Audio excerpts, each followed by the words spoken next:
Hello, good morning everyone! For today's video guys, magluluto tayo ng ating menu for today. So naghiwa na ako ng bell pepper, green onion, carrots, at yung ating isasahog ay longganisa, atay, hinugasan na natin siya ng mabuti, at ilagyan na natin siya ng asin.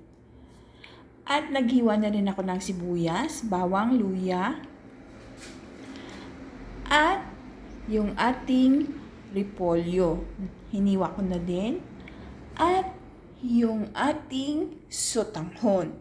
So, gagawa tayo today guys ng sotanghon gisado.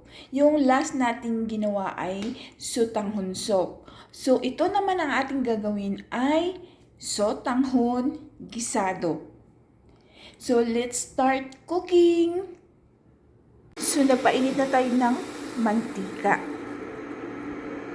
Nilagay na natin yung bawang, sibuyas, at saka nilagyan ko ng konting luya. Nilagay ko na yung longganisa. So, ilalagay na rin natin yung atay.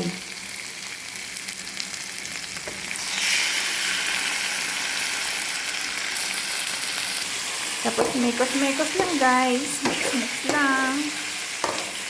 Kung sa Ilonggo, lugay-lugayon.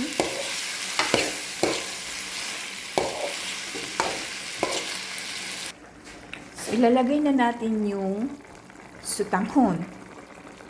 Nilagyan natin siya kanina ng tubig. At mekos-mekos lang guys.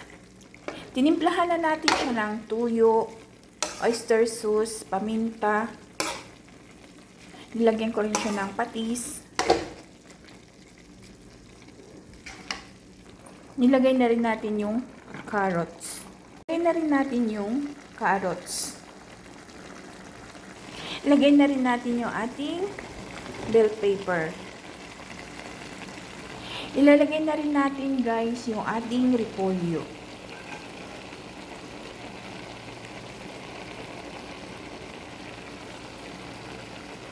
At ilalagay na natin yung spring onion. So maraming vegetables guys.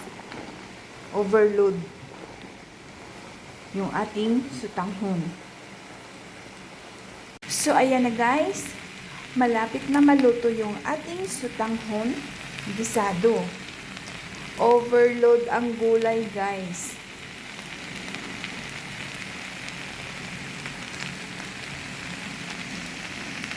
Ito yung ating menu for today guys. So, malapit na siyang maluto. Depende na yun sa inyo guys kung paano kayo mag-timpla.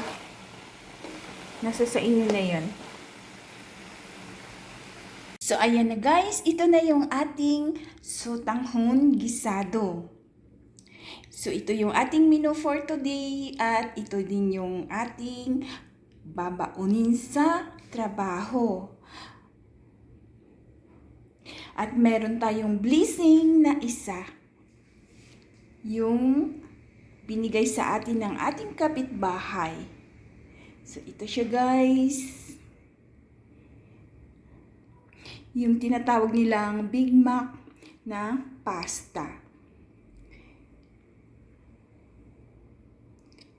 Yan yung ating pagkain today. So, hindi na tayo magra-rice. Ito na lang kakainin natin. Thank you for watching guys. Kain tayo!